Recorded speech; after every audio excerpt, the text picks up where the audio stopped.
Hello, everyone, and welcome to another episode of First Blood. It's our 10th. We just keep on coming. And with me this week, while Josh is still away on his glorious expansion adventure, we've brought in our friend Flyy to kind of fill in for him. That's the Roccat manager for the uninitiated. He's been on the show before and did quite well. So you got about 5 Twitter followers off that appearance, didn't you? Maybe with a 0 or 2 behind it. It's Yeah, fine. yeah. It's good. And you can see he's in a hotel as well at the moment. We'll talk about that in a second. But joining us is our very special guest, a man who we've courted for some time. We've tried to get him on, but he's always been super busy. It is Pr0lly, formerly of Complexity and now a fully fledged coach at H2K. We can say that now, right? Yes, you're allowed to. I give you permission. Awesome, thank you. I'm glad. So we always do a little interview section with the guest right at the start. So let's start with that. Let's talk to you about what you've been up to. I mean, the situation with Complexity in the expansion tournament, far from satisfactory for you, I imagine. Tell us about what was happening sort of behind the scenes for you as a player, the team, and that eventually sort of made you move into coaching. Well, it kind of hit both at the same time to get back into competitive and to coach at the same time, because this was around the time I got kicked off Complexity originally.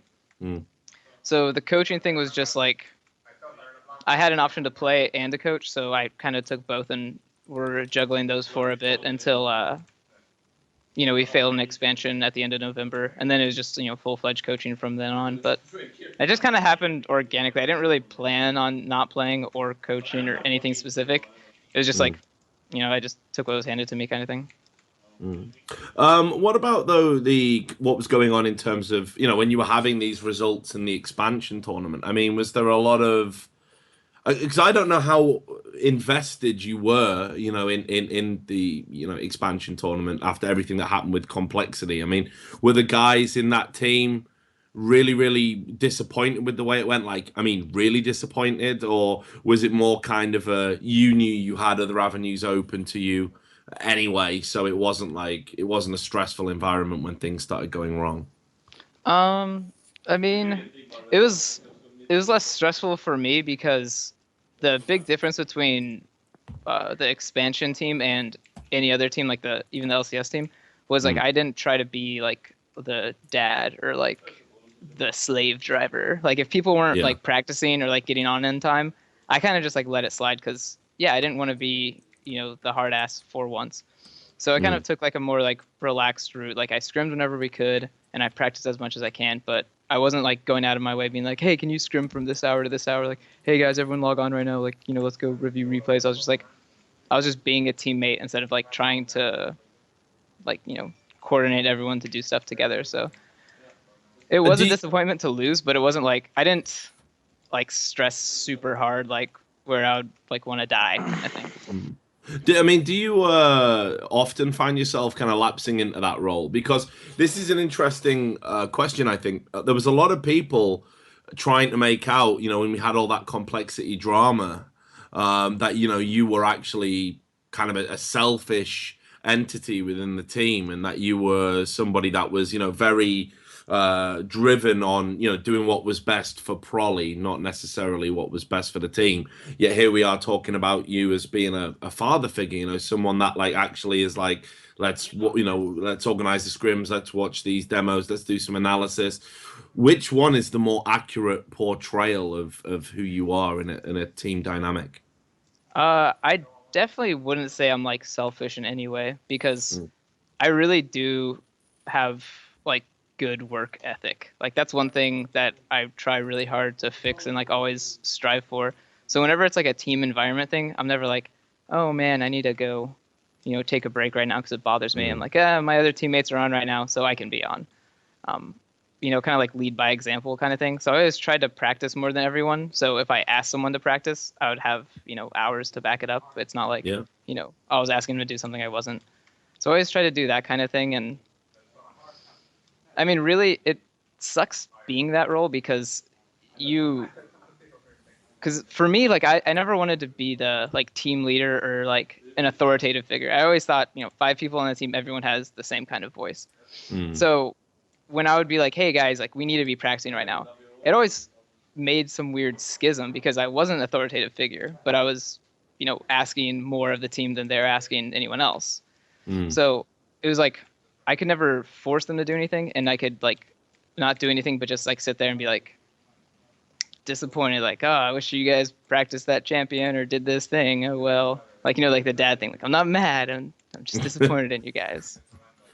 You got a massive bump in popularity as well after your appearances on the analysis desk, which that always happens. I think when people are presented in an arena where you got to just act like yourself and talk, people always go, "Oh my god, he's actually like a human being. Who fucking knew?" I've had it like all my career. It's like Richard is an asshole on Reddit, Richard is an asshole on Twitter, but when Richard does a show, it's like, oh my god, he's actually like a normal guy.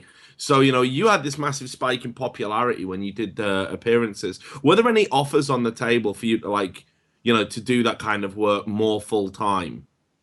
Not like anything official. Like I spent a lot of time just like talking to Riot because when I first came on, I think during what's the tournament before relegation?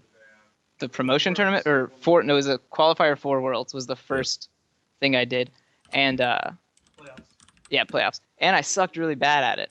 And I never really thought that was like kind of a skill, I guess. I just never put much effort into thinking about casting or anything. So when I had to actually like do analysis after the game, I was like, oh man, like I'm pretty bad at this. Like I need to like actually ask people like how to do this.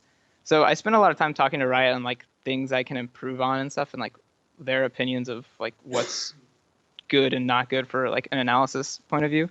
So it was fun to kind of see that and, work with them. But they're never like, you're guaranteed caster if you quit, boy. It was just kind of like, you guys are really fun to work with. And they gave me like good feedback and they're all really helpful. They did a really good job of making me not look like as much of a moron as I am. So I was really, really grateful for that. Yeah, I had something similar when I do StarCraft events. Like I just latch myself onto Apollo and he just feeds me all the information. I say it and everyone goes, oh, the guy actually does know what he's talking about. But I don't, obviously.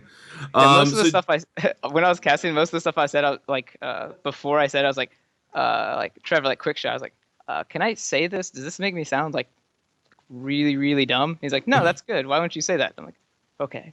Someone's going to think I'm dumb out there, but maybe other people will accept it. So the thing is, everyone gives Quickshot so much shit. If he's feeding you your lines, it just goes to show. Everyone says he doesn't know what he's talking about. I never understood the criticism for him. Yeah, I'm the same, man. Awesome. Trev's a great guy. Yeah, same here. So, just final question before we open up the floor. Why coaching? Because, I mean, you're still a pretty sick player, right? Yeah. I'm pretty, like, I've, like, got really a lot weaker. I think, like, when I played the relegation against Team 8, like, I was getting to the form I wanted to be at. And then after that, I took, like, a couple-week break and, like, I went home and stuff like that. And, like, I don't know, not playing solo queue 8 hours a day, like, really took a toll. So when I came back for expansion, I, like, performed a lot worse. And I had a lot less, I guess, like, I don't know, natural drive just because the whole team environment was a lot more relaxed than I'm used to. So, like, right now, I'm definitely not where... Like, I'm not LCS caliber right now, at least. So coaching just was something I kind of always did with the teams I was on. Like I said, I was kind of like the father figure. I'd also do that kind of for, like, analysis. Like, we'd finish a scrim, and I'd be like, all right, guys, let's go talk about that game. And one, like, really common element with teams is after they lose, everyone is just, like, dead silent. Like, no one talks about the game. So I would always be the guy, like, getting everyone to start talking. So most of the analysis would be run the first 50%, me just trying to get people to start talking, and then once everyone's going, then everyone jumps in. So I was used to staring at a game and then trying to get people to respond to questions and get people used to thinking. So that's kind of what I do with coaching right now. So it kind of just came naturally, I guess, as much as I'm doing correct, at least. So you join H2K, and again, people are saying I didn't introduce Ram. Ram's my co-host. I shouldn't need to introduce these guys. They're here every week. But okay, I will. Ram is now the coach of H2K. He's my co-host. I love him very much. And one day I hope to grow up and be just like him. Official title is actually co-coach. All right, go. Sorry, I would actually say that Pr0lly would be closer to head coach than I am. co-coach the clown. So anyway, why Europe though? Why do you want to hook up with your European bros? Because it feels like it's a bit of a gamble. Like if H2K don't go to LCS, like what the fuck are you guys gonna do?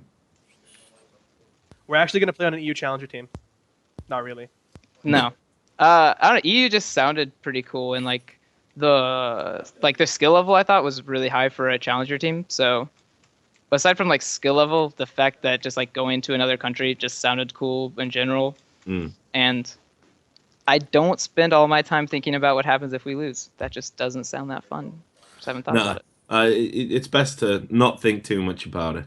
But look, I hope it works out for you guys. We'll talk some more about H2K in a little moment, but we've ignored our other guest, Tommy, for a while.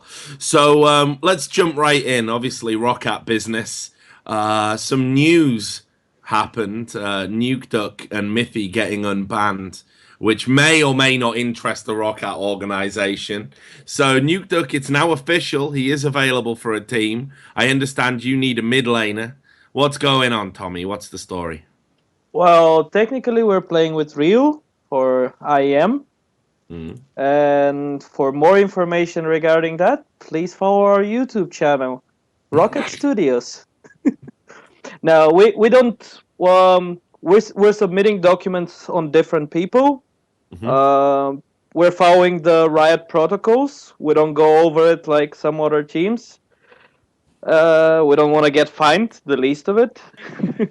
And we're going to be submitting documents on different people. Who are we going to be playing with mid lane and everything? Just follow our YouTube channel where the announcement is going to happen. That's pretty much it. Nothing more that I can say at this moment. But I mean, you know, does that mean honestly, and I mean honestly, Tommy, I want you to look into the webcam and show me those beautiful eyes of yours. Honestly, has there not been a decision made? Well, I mean, is it open? Can it go to Ryu? Can it go to Nukeduck? Can it go to someone that we haven't even seen in the equation yet? Is it completely open, or is it just like we're gonna tease it, we're gonna tease it, we're gonna tease it, bam, it's Nukeduck? I don't know. Can't say. Honestly, can't say because it's Riot. Decisions are made until the end. Until I don't have any confirmed documents on a certain person, we can't comment on anything. And I prefer to keep it that way.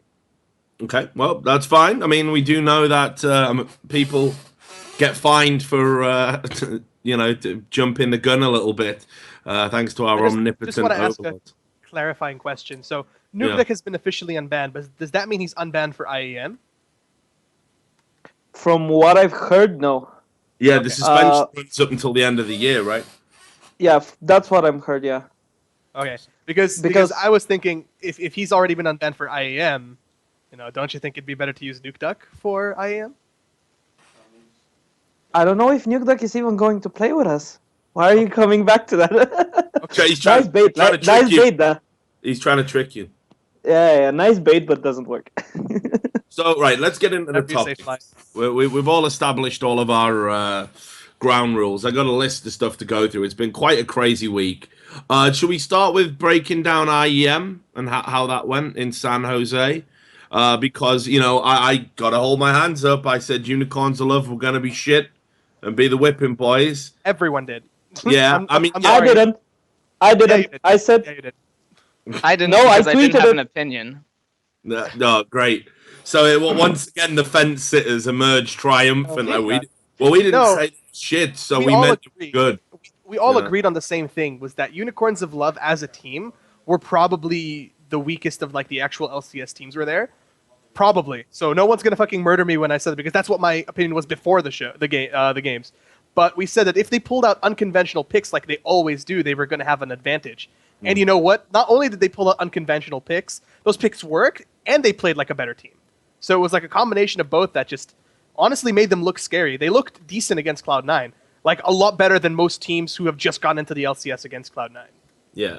I mean, I got to say, well, just before you do say anything, Tommy, though, let's focus on the TSM game. I mean, after that game, everyone was talking about, oh, it's the new, Moscow 5, it's the glory days, they're back again, unconventional picks, playing with balls, and, as much as you might want to love the team, I mean, they destroyed solo queue with Twisted Fate junglers, man. Like, so they can suck a massive dick for that. But, TSM didn't turn up. You'll never see Bjergsen play that bad again, I think, in his entire career. The TSM just didn't look at the races. I think they were really overconfident, or maybe something wasn't quite right with them. And I think they really allowed Unicorns of Love to look better than what they were. So, I mean, what are your thoughts on that particular game? TSM versus UOL? Yeah. Yeah, I guess. Like, the thing is that I found it just really ironic that Power of Evil was smacking Bjergsen around with LeBlanc, because that used to be what Bjergsen did to mid laners. I'm pretty sure there's like a long highlight reel of him just 1v1 killing other NA mid laners with LeBlanc, and it's happened to P0lly a few times too. No, it hasn't. Yeah, it has in scrims. No, it hasn't. It's scrims, not in LCS. Though. Okay, it did not in LCS. In scrims, it's happened. It happens often. Yeah. Like, he's probably regarded as the best mid laner in NA. So I guess the subject of TSM kind of falls and rises with Bjergsen makes a lot of sense, because he didn't look super spectacular. And those aren't really picks that I would really attribute to Bjergsen too. I thought that not only did TSM not play well, I thought their picks and bans either showed really lack of respect or lack of preparation.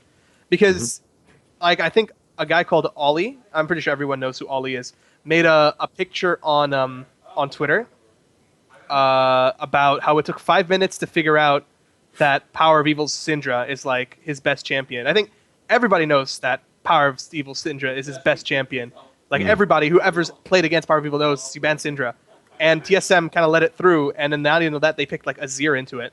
And that really surprised me, that Azir pick, because Loco Doco was kind of on Twitter saying, like, what the fuck, when they said Azir was going to be available to use in the tournament. So it can't have been a particularly well-practiced, pick for them. Well, Azir's definitely like a snowball champion, so I think if they thought like laning phase went okay, then Azir is just going to be able to poke Syndra out before. Awesome. Sorry about that, guys. A little bit of a technical problem, or a Froggen-style DDoS if we're doing memes, which we try not to do on this show, as Brokenshard tends to go in deep on the memes. But anyway, so where were we before? Azir being a snowball champion. Yes, that was it. Pr0lly, do continue, sir. Oh, yeah. Well, for Azir, like, versus Syndra, it's like that lane, if you're not getting any help or any kind of pressure, it's just Azir waiting to die kind of thing. Like, it's all on the Syndra to make a mistake, and not really the Azir to super be amazing.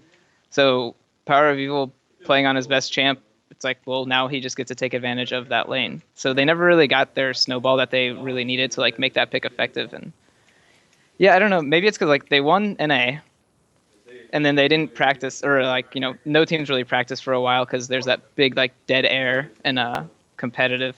So it seems just like, nah, yeah, just give him that champion, I can play against it. Because like you'll hear that from a lot of pros, like, yeah, just give him that champion. It's not a big deal. When in reality, it's like you're giving him his best champion. Like maybe you can deal with it, but it's still his best. Just like put him on something crappy. Like, how there's people who have like one-trick pony champions. Like, I guess the one-trick pony Riven players, and the people say, all right, so what's a good matchup into Riven, right? Say Renekton. Like, those guys have played that matchup so many times that even if it's a bad matchup for them, they're gonna know the bad matchup better than the good matchup, and still beat you on it.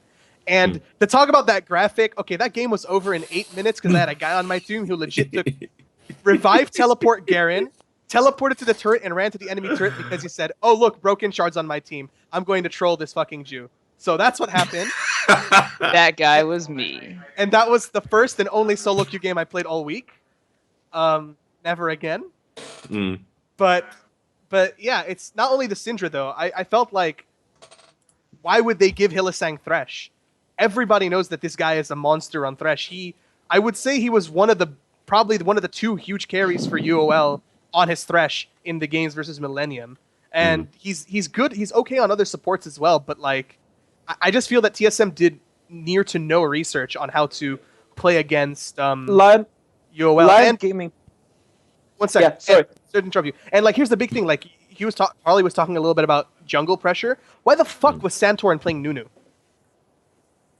They also banned Nunu in the first game. I don't know why TSM prioritized that. I didn't think that Nunu was any good. And on top of that, Santorin actually looked like the only okay player on TSM. And even then, his early game on the Pantheon jungle was non-existent almost for the first game, for game 1. Well, we'll come back to Santorin in a sec, but Tommy, just your thoughts, because you did tweet, and you were boasting about this, you did tweet that Unicorns of Love were going to win 2-1. So tell me what you thought of the game. Did it go as you expected it to? Well, I expected 2-1. I hope TSM is going to give bigger show. To be honest, the tweet was mainly because simply it's going against TSM, against the big favorites and everything. But no, Unicorns practice against us. They gave us some trouble in the beginning, especially with those picks. So I expected them to do good show over there, but the picks and bans from TSM made no sense. Like Lion Gaming in the previous games versus Unicorns of Love did better research and did better bans and picks against Unicorns. Like TSM in the first game gave them LeBlanc, gave them Gnar, gave them Thresh. I don't remember what was the AD carry. Lucian. I think Lucian against the Corki, yeah. And okay, the Twisted Fate you can't predict because it's a wild card, one-time working jungler. But the other 4, it's a major picks that on 4.20 especially are picks that work a lot. And come on, Visichachi played out of his mind in those games, especially with the Gnar. The LeBlanc snowballed and everything. And I guess we will talk about Santorin later on, but come on, he was the best playing person on the whole TSM team in those series. Well, this is what I mean, though. I agreed with you. I caught the games. I watched the VODs, and it was really weird. I was disconnected from it because I was at an event. I was doing a StarCraft event when the games were happening, and on Twitter, people were saying Santorin was bad and Amazing had to come out and say, like, you know, leave Santorin alone, you know, and this sort of thing. And then when I watched the VODs afterwards, I was thinking, what game did those dudes watch? Because he was literally the only guy that was really trying to make anything happen. I mean, you know, I know we're all fans of Bjergsen. I love the guy, but he was so bad in that series. Non-existent. Yeah, so why were people ripping on Santorin? Is it just the case because he was the new guy? I think that there's some justification for ripping on Santorin, but like at the same time, you're right, he was the only one making plays, but I personally feel that he could have done a bit more in the first game. Like the level 2 gank from TF was ingenious. It's like genius gank. Like no one's really ever thought of that, and Bjergsen got caught completely off guard by it, and yeah, that's the first blood for that. But generally, Pantheon should have a really strong early game. I felt that even though the first blood did go down, there was a little bit that Santorin could have done instead of like farming to 6, which he kind of did. And I think mostly what people were talking about Santorin playing well was in the second game where he really did keep TSM in the game. Like I think he stole every single dragon. Yeah. In that game, and the dragons, when you get closer to 5 dragons, could really change a game. And like you said, he could have done more in the first game. No, he couldn't. Like he had LeBlanc against him. He had Gnar on top against him. Those 2 lanes are impossible to gank at that point. And on top of that, both Gnar and LeBlanc stayed pretty much on their turrets the whole time. After the LeBlanc got the first blood, she extended a little bit, but she still kept farming in the back and just tried to get openings on Bjergsen. Like, those people knew how to play against the Pantheon. Like, they didn't give him any openings, except if he goes and flash stuns to get anything. And how do you get anything on top of that on LeBlanc, for example? That doesn't necessarily just mean ganking lanes. You could just walk into the jungle and fucking kill the TF. He's so squishy. Yeah, but that's where Santorin got a lot of flack, is because he's playing this early game jungler who ganks a lot, and he wasn't able to pull off any ganks. And it's not always just on the jungler for not pulling him off. Like, yeah, maybe the LeBlanc was always saving her W and wasn't trading or something like that and just farming out the lane. Then you're not going to gank her. And then, yeah, maybe Gnar knew how to, manage his minions. Then Pantheon's not going to gank that. And then invading is really risky against the LeBlanc when your mid laner doesn't have free control. Because I think after the first blood, like, Bjergsen was going to be pressured pretty hard in that lane, unless he got like a lot of poke off and then was like, getting ward coverage. So it's like, it might look like, oh, Santorin's playing Pantheon without any kills, but it's like, how can you gank lanes that, could play correctly against the Pantheon? It might not necessarily be his fault. But so just before you jump in, Ram, I want to just ask Pr0lly. Well, no, in fact, tell you what, go on, make your point, because I'm going to try and take us off onto a tangent.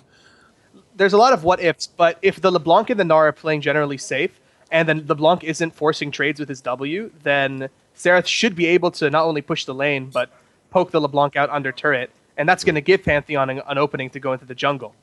Like, I would agree with what he said, that there's sometimes a situation where the jungler's not going to be able to do anything, even if he's an early game jungler. I'm just always looking for that, like, what if this happened? And if the lanes were playing as safe, then shouldn't just that have been an option? Yeah, I would have to like rewatch the game from a different perspective, not necessarily the spectator view. Like, actually watch how mid lane was going and watch what the junglers were doing, because like, I just hear so much hate on Santorin, so I like naturally want to find the opposite argument. So that's where I am at right now. I haven't rewatched the games to see if he's right or wrong, but I'm just like, maybe you guys are just being assholes, and maybe he's playing okay. So let's go with that. Well, just to take us off on that tangent I was talking about, and I'll ask you the question, Pr0lly, and then everyone else can jump in. Do TSM fans have cause for concern ahead of the next split? Because that was a fairly wretched performance against the team that I think most people will be expecting to finish mid-table in the EU LCS standings. So, do TSM fans have a reason to be worried? No, I wouldn't say so. Like, teams always take on like a weird identity that like they just can't shake. Like, some teams will never win scrims, but they'll perform really well on lands. And some teams like destroy scrims, but they'll never perform well on lands. And then other teams like can never win the very first game that they start, the season on or something like that. They'll start a really bad season, like Dignitas. Like, last two splits, they start like 10-1 or something like that, and then they even out through the split. That's like happened a couple times. So this could just be what TSM's identity is. It's like, this is their first time being back from a break, so they drop the ball a bit. And then maybe in the beginning of the split, it'll be like even, and maybe they'll take off. But it's like definitely way too early to tell, and they all have really strong players, so I think it's illogical to predict something bad for TSM just on paper. Okay. Guys, any thoughts on TSM? Just before we move on to talking about the other half of the bracket? I think against teams that they can properly get the right picks and bans and just prepare better for, I think generally in the actual split, I think they're going to be fine. I think that was more of just a one-time dropping the ball, and if anything, if they take it the right way, it's a huge wake-up call for them, And well, yeah, actually do some fucking research before you play your opponents. It's like, shame, what's it called? Fool me once, shame on me, fool me twice. No, sorry. Fool me once. You've gone full George Bush. Yeah. It's fool me once, shame on you. Fool me twice, shame on me. So yeah, there you go. They're probably not gonna let this mistake happen again, if anything. Tommy, any thoughts about TSM before we move on to the Alliance? The same thing. I just think that if they actually sit down and take it serious, it didn't look they even want to win it. Like, not want, but they don't try hard or go like super try hard to actually win the match. It's just, we go to the event, we show ourselves, we say hi to our fans, and whatever happens, happens. That's how it looked like for them at that event, to be honest. Okay, so let's talk about the other half of the bracket. Alliance, Cloud9. I think a lot of people were hyped for this game going in, and I was expecting a Cloud9 2-0 win, actually. Not the 2-1 that we got. I thought that, what I'd been hearing was Alliance weren't doing very well in scrims. They were even losing to some of the expansion teams. Teams currently in the Final Four of the expansion tournament when they were playing them. And I just didn't see how they were going to be able to come up against Cloud9. But, they managed to take a game. I thought Cloud9 established some things, like Meteos is still the king of the jungle in the West. And, I thought Reckless looked really good. for Alliance. I thought he put in a great performance over the series. Those are just some observations from myself. I'm obviously a bit of a novice at this kind of thing. What did you guys think of the series? Meteo's still the best.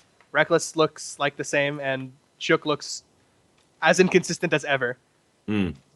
That's basically what. Let's talk about it. What do you mean Shook's inconsistent, Ram? He was playing, I think, Warwick in one of the games, and he just looked so out of place, constantly getting caught, ulting poor target choices, and then also on his Elise, he bought like 55% CDR with like just his items without runes and masteries. It just like, and he had some good plays with Warwick, like he ulted the right person, flash ults, really good positioning and stuff, and then other times he just looked like he got caught and died instantly in the beginning of the fight. And not only that, it's like the game before that, C9 versus Pain. I don't think I'm the only one that thought that C9 looked really shaky, or the games were just unnecessarily messy. And that's also the way I felt about the C9 versus Alliance game, is that the games were, they were fun games to watch from a spectator point of view, but like from like a real analytical point of view, I don't think I was the only one who expected maybe a bit more finesse and strategic play from the two best teams of the region, you know? Well, but C9 started progressively improving with each match. Like you can see versus Pain, they were completely messy. Versus Cloud9, they started like showing brightness in different situations. Yeah, that's true. In the final game, they played out like perfect. And the difference, like from you guys said Meteos played his normal, Reckless played his normal, Froggen didn't. Like Froggen had such a bad game, especially the first one. And the other interesting thing is, in all 3 games, Alliance versus Cloud9, we had one of the teams getting a huge lead and then throwing it away. Like, all 3 wins for the teams were coming back in the game. And regarding that Warwick pick...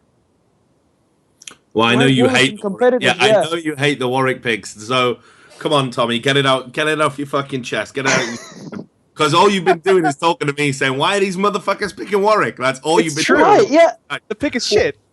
Yeah, why do you pick in competitive match? Okay, in scrims to try it out, maybe, but in a freaking competitive match, really? Like, to me, competitive makes more sense to bring it out than scrims. Because in scrims, people will play a lot more like YOLO and shit because the stakes are so low in a scrim. But in competitive, so many people will change their play style and they'll be a lot more conservative and stuff. And that's where like Warwick can take off. Like, oh yeah, the jungler forgot he can invade the Warwick, so he didn't because it was competitive. So I can see it being more viable then. But I can also see teams just like, we're not going to deal with this Warwick shit. Let's go kill him. Exactly. Like, especially in the second game. Okay, at the end, he made they won the game, but I don't think the Warwick was the reason. I think Froggen's Lissandra won the game in this one, but like at one point he jumps, he ults, and even the ult is not finished yet, and he's already dead. He was that squishy. Like he was deleted a couple of times from the game. What Pr0lly says makes a lot of sense, that a lot of players are going to play defensive and not want to invade and punish the Warwick. But at the same time, it's not solo queue where generally the player that the Warwick is going for, unless they're really, really overextended, they're not going to be alone. Supports and junglers, especially in this meta, they roam a lot. And Lemonation definitely was around the mid lane a lot. And Meteos as well was around the mid lane a lot. And not only that, they were moving around the map together. And I was never really in a position to just get flash ulted and screwed, because that's generally who you're targeting with the Warwick, like the mid laner. Because they're the squishiest, the easiest to kill. There's so much burst in that lane. So on one hand, yeah, like you're not going to invade the Warwick in competitive because you want to play a bit safer. And at the same time, the Warwick is not so good in huge 5v5 team fights because, especially from the jungler, you're going to die too quick to finish your ult even because you don't get enough tanky stats. I mean, I don't know what to make of it. I knew we were going to see it, though. I knew we were going to see the Warwick pick. I knew that was going to happen. Because, you know, well, straight away it happened in OGN, right? And that's what we like to do in the West. We like to copy. So there was no chance we weren't going to see it at San Jose. But I think it definitely seemed to work better in OGN than it did at San Jose. I think that right now it's a bit of a flavor pick, but it's not really had the success behind it to grant it as a like a staple jungle pick for this meta.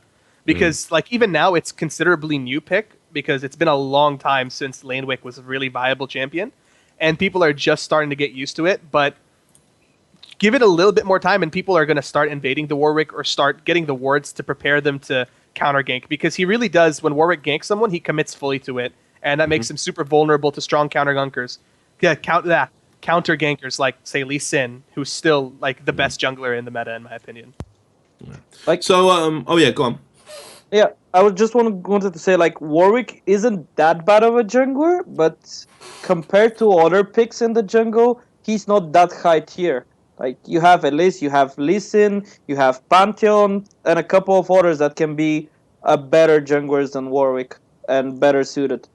Pr0lly, there was some sorry, Tommy. There was some criticism for High as well that I want to bring to your attention for the Fizz pick and how he played the champ. What did you make of that? Because I know this is something that's a bit more in your line of expertise. I mean, I would probably just agree with the general public because like it's really easy to see criticism in play over like the good stuff. Like criticizing someone playing League is like the easiest thing. A bronze player could, criticize competitive all day. But Fizz as a champion to be played on someone who's not like mechanically like the best is super easy to criticize because you have your troll pole because you have to not only like use it at the correct time, but you have to aim it. And I saw him miss a couple, which are like, that's something that you should fix on that champion. And then not to mention you get Zhonya's. So you have like two really high skill cap abilities that you should be using on that champion. So seeing him mess up is like, well, he has a lot of chances to mess up on that champion. But I do think like he had the right like the right mind for Fizz. Like he had a few really good flanks, and he's a shot caller for the team, so he made a lot of those engages happen, which he couldn't make on a lot of champions.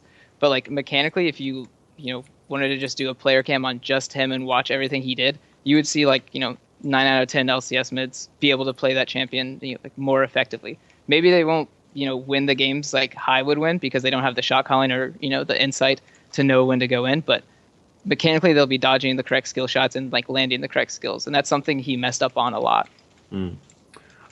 Just overall about Cloud9, I mean, I don't think we can gauge too much from the finals because Unicorns of Love look like the team that we sort of expected them to be, but Cloud9 definitely showed that they're still a force to be reckoned with.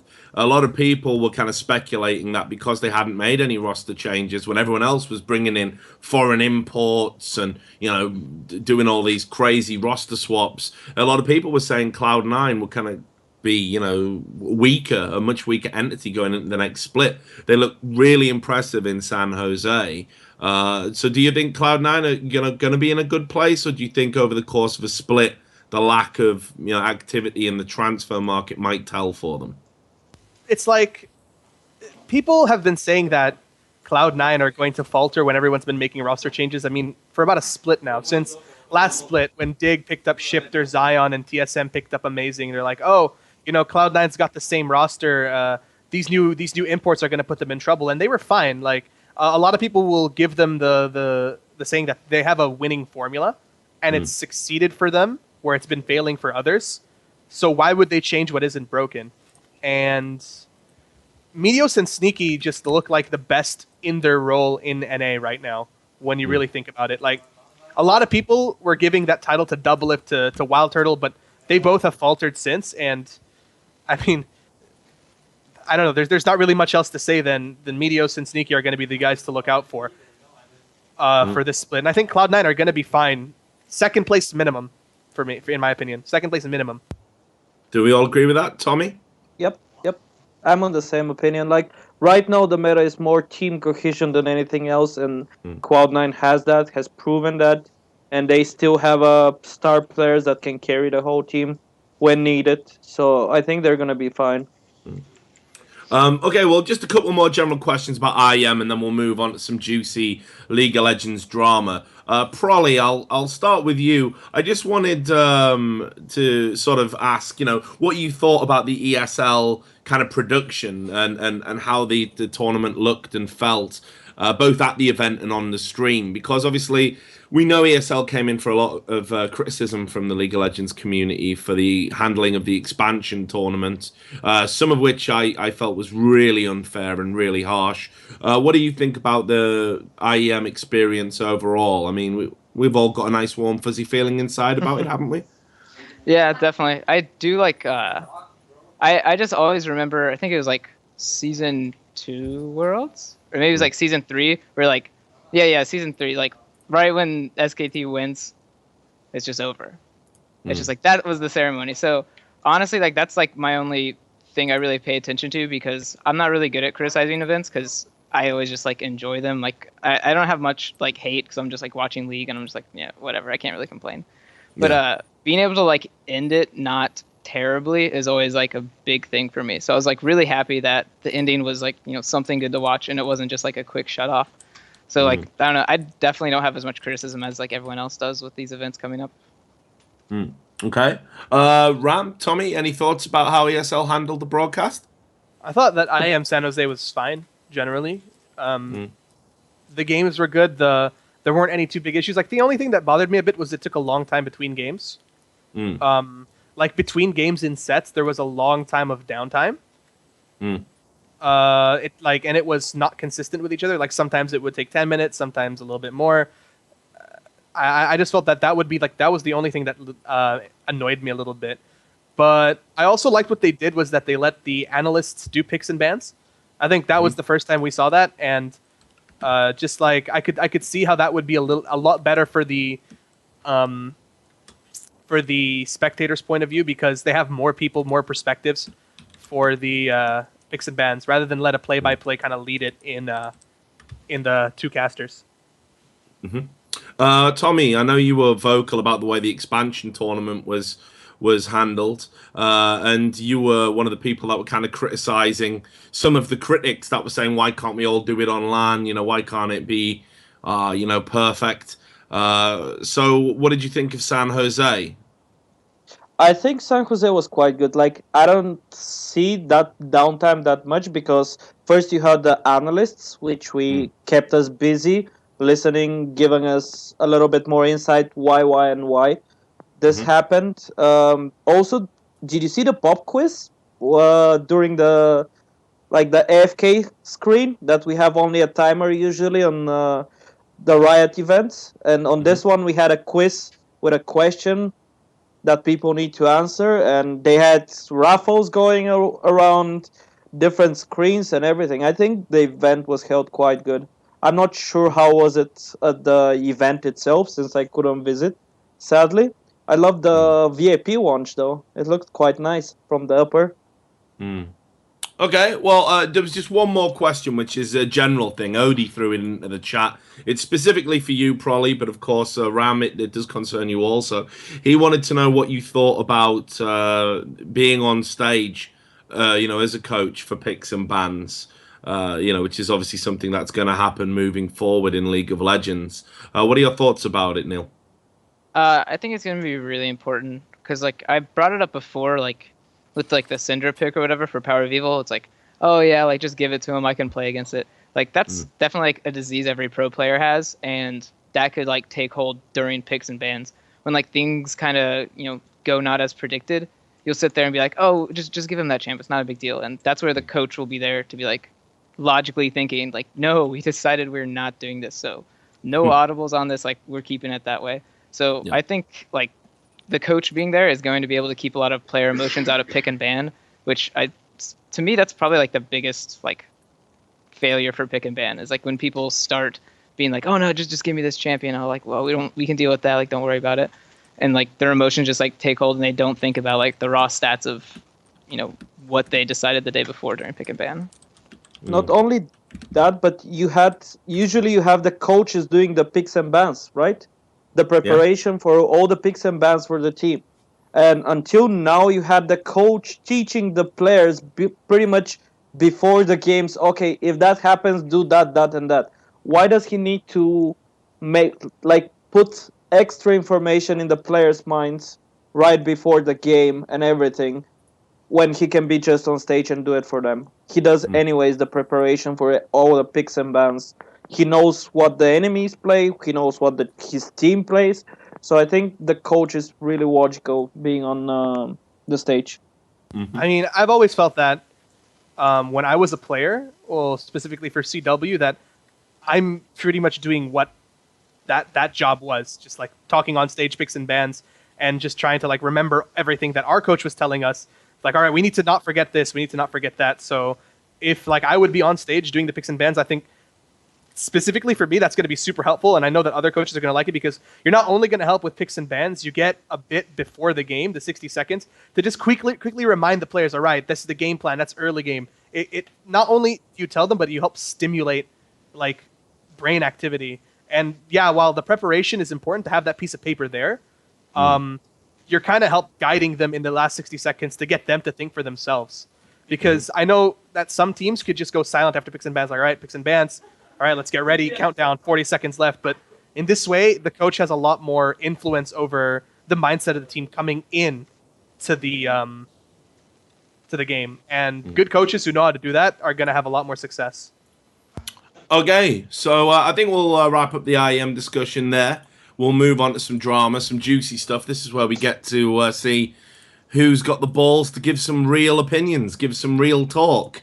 Let's start with Nukeduck and Mithy getting unbanned. Now, again, for those that didn't see yesterday's episode of Trash Talk, I was really surprised at this. This came out of left field for me because, you know, my super reliable source that's never been wrong, you know, said Nukeduck was getting unbanned 100%, no problems, and Mithy wasn't. And wasn't because, you know, it was very specific and detailed, you know, as to why, that there was botting activity on the account and there was other stuff going on. You know, and then all of a sudden, after that report came out, Mithy was unbanned.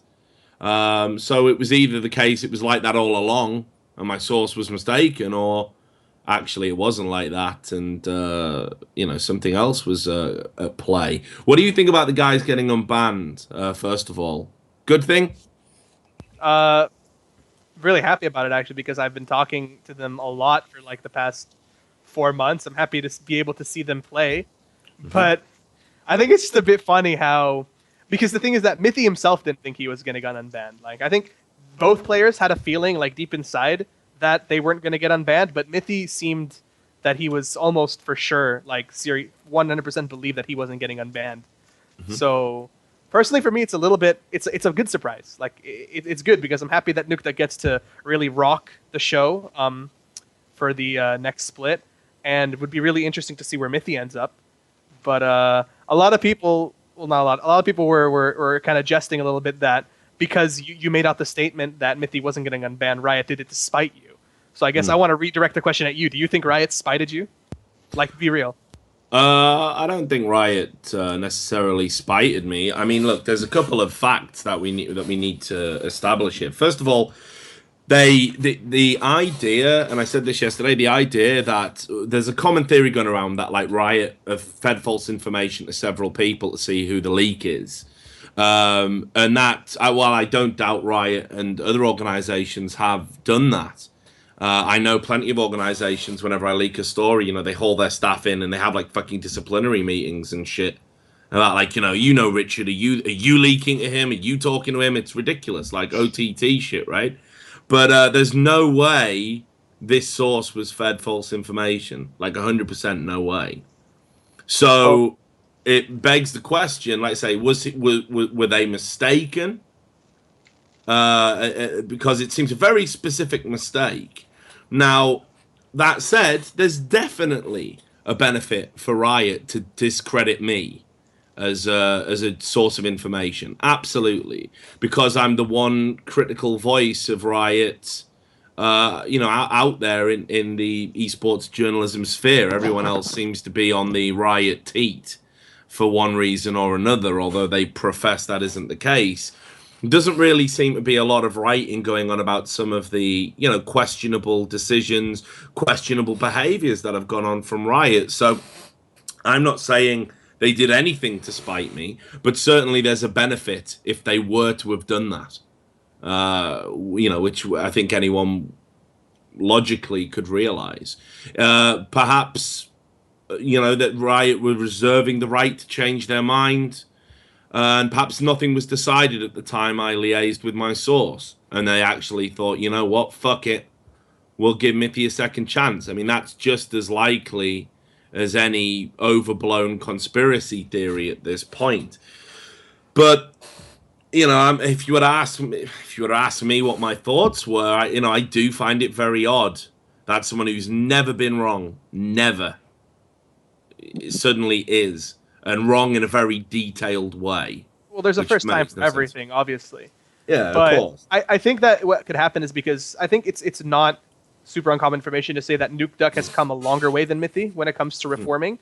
Nukeduck has changed quite a lot since the ban, and that's not to say that Mithy hasn't, because Mithy has changed a lot, but he hasn't come to the level, like, he even admits that he's not satisfied with how far he's come, but they've both definitely put a crap ton of effort into reforming, making sure they abide by the guidelines, and maybe Riot looked at Mithy with the criteria as like, he's been improving a lot, maybe not as much as Nukeduck, but we definitely see the effort there, and if it goes up in the right, you know, in the same trajectory, like it'll end up being where we find very satisfying.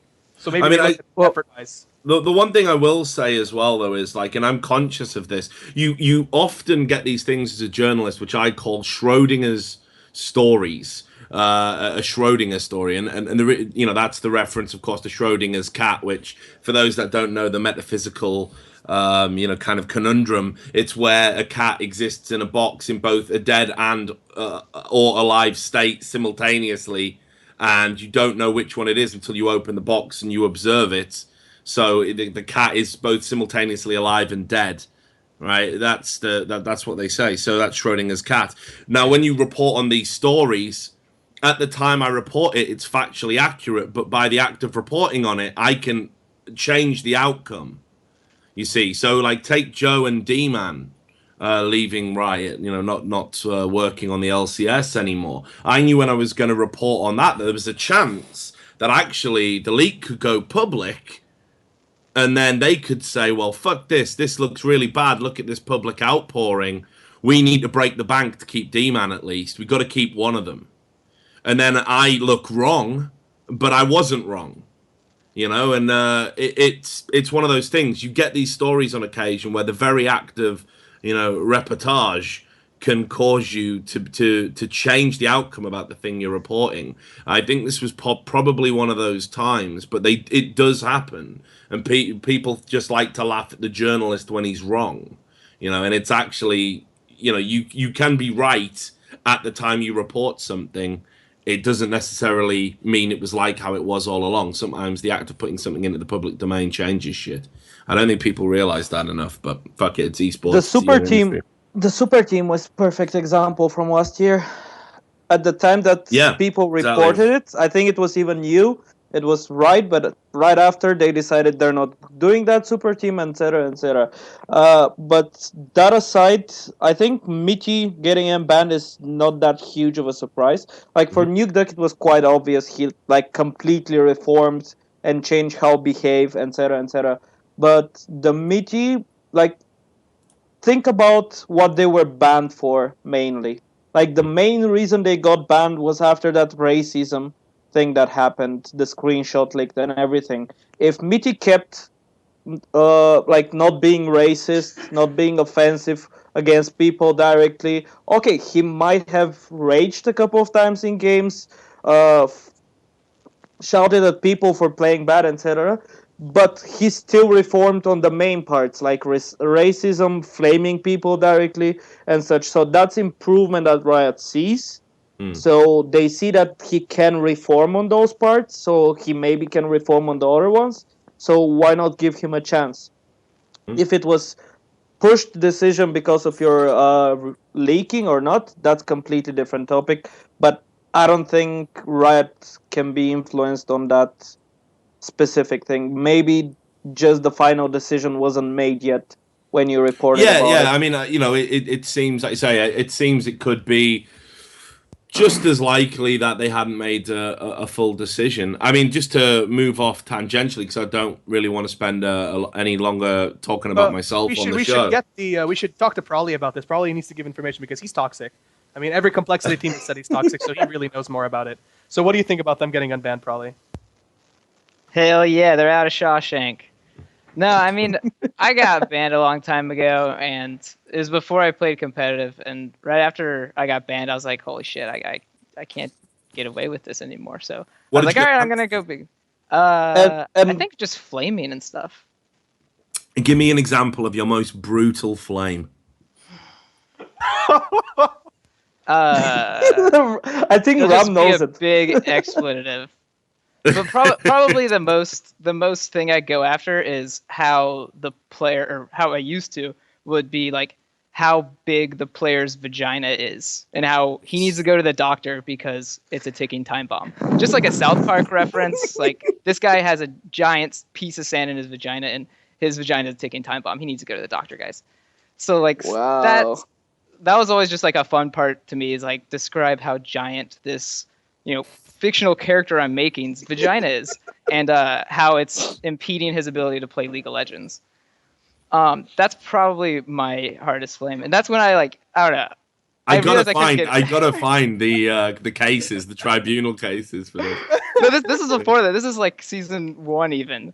So I stopped doing this kind of thing a long time ago because I realized it wasn't like on WoW and like on Dota where it's like, you're completely anonymous and nothing ever bad's going to happen to you. So I was like, maybe I'll just stop this because, it sucks for me. And then maybe I could be a better person, but that really wasn't the main reason I changed. But I don't know. I mean, it seems to me like I've always said this, like I'm all for having a standard of behavior in the pro scene. Like, absolutely. Makes total sense to me that we need to have some checks and balances in place for professional players. Not really sure I care enough about one of them saying nasty words in what is effectively a sandbox environment, like a practice environment for them. Like you say, when you look at how the Dota scene operates, players say some fucking ridiculous shit. Like absolutely ridiculous, and no one cares. They're still allowed to compete. They go to the international. Other esports, people in Call of Duty literally yell across the room to each other. Yeah, and everyone films that and uploads that on YouTube as like, look how hype our game is. Like, yeah, it's fucking great. And the same thing was in Halo. Like after every round, someone would like yell across the screen, be like, "Gandhi," that's one of them. "You're so fucking bad. What are you doing?" And it was like it was just what's the word? It was kind of just like put in the culture of that particular game. Yeah. It's so funny to see that in a competitive game, these types of things it's acceptable. Only acceptable. It's kind of like expected of you. Whereas in solo queue over the internet, it's okay. An argument can be made that it's never as bad. Like the things that they say are never as bad offline as online. Like some of the things that said online, but I think that in some ways it's a little bit too strict. In some ways, the anti-flame thing. Like if anyone says a single bad thing, they're immediately toxic. Ram, look at it that way. Riot's main player base is 13, 14, 16, 17. Those people are dependent on their parents still. Imagine someone of those parents going to the stream and seeing one of those streamers, one of those pro players, or something like this, flaming, cursing, and everything else. That parent is gonna... You want to be that person?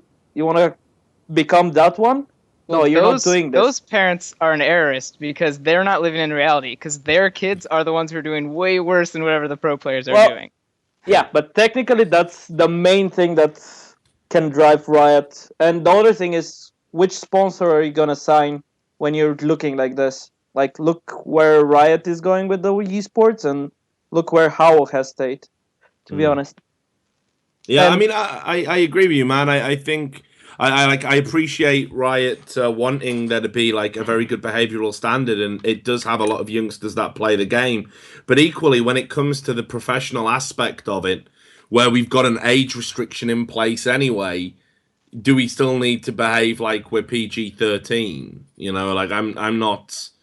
I think the sport could be way more interesting actually. You know, cricket, for example, is a boring piece of shit sport. The best thing about it, though, is sledging. You know, you get to call someone shit, you bounce balls at their head. I mean, you know, obviously there was a bit of there was a fucking fatality recently, so maybe people will stop doing that quite so much in cricket.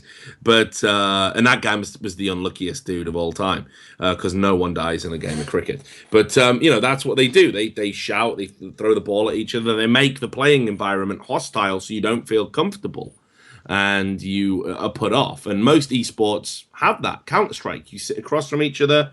You barrack each other, you fucking swear, shout, scream, snarl. Every time someone misses a shot, you're fucking terrible, you're bad. You kill someone, sit the fuck down. You know, it's entertaining. There's no doubt about it. And I think all of this kind of enforced niceness is actually, for me, to the detriment of League of Legends. Well, there's actually like the thing that's bad about the pro players being like severely watched on what they say is it's like being abused a lot by like players who are on streams or who are LCS players, because other, you know, unknown, you know, just solo queue randoms are going to try really hard to provoke them, and they're going to go after them like, you know, really hard, because all you need is that one screenshot to like, you know, screw this guy's whole life. Yeah. So it's like it's gotten to the point where people are like overtly trying to get these pro players to like just like freak out and stuff. When if, you know, player behavior wasn't a thing, maybe people would naturally understand like, oh, I shouldn't be a dick all the time, instead of being forced to, and now they're being, you know, harassed into, you know, maybe exploding a bit. It actually happened to me. I don't know if you guys remember, but someone uploaded a screenshot of me losing my shit in one game on like Reddit. And what were you doing in the screenshot? I basically was saying that I just don't understand how anyone at master 300 points can be this fucking brainless. I think that was the exact quote. And he told me that he was going to take this to Reddit. And ever since that happened, all I've been getting, when I was playing solo queue, like this was 3 months ago, all I was getting was people saying, Ram, flame, so I can go fucking post the shit on Reddit. And I'm not surprised if I'm like a nobody compared to someone like Froggen or someone or Bjergsen.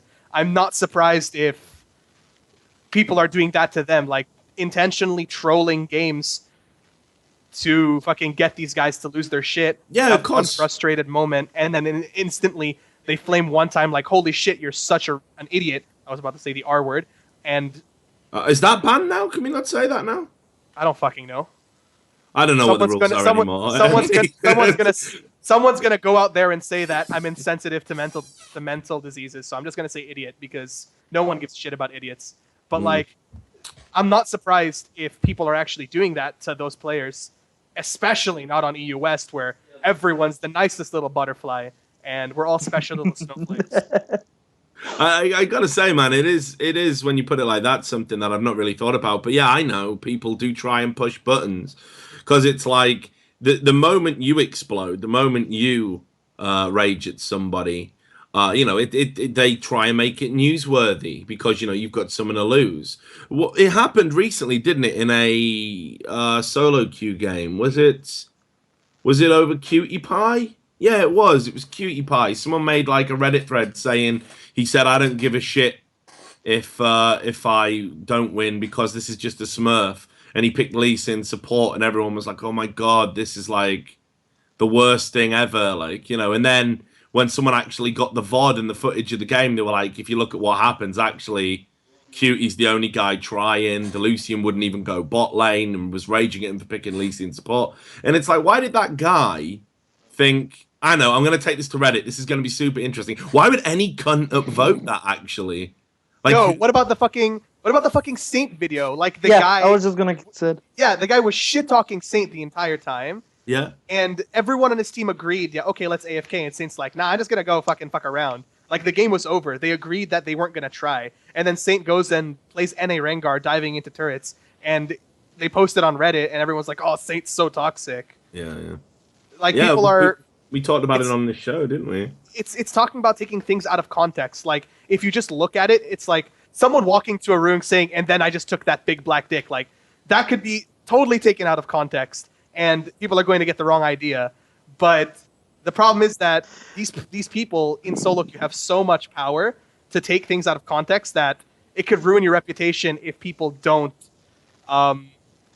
like really look into it. And no one looked into it until someone said, hey, wait a second. This guy in the game, I was in the game, said that we were all going to AFK. So Saint's not actually the bad guy here. Yeah. I don't know, man.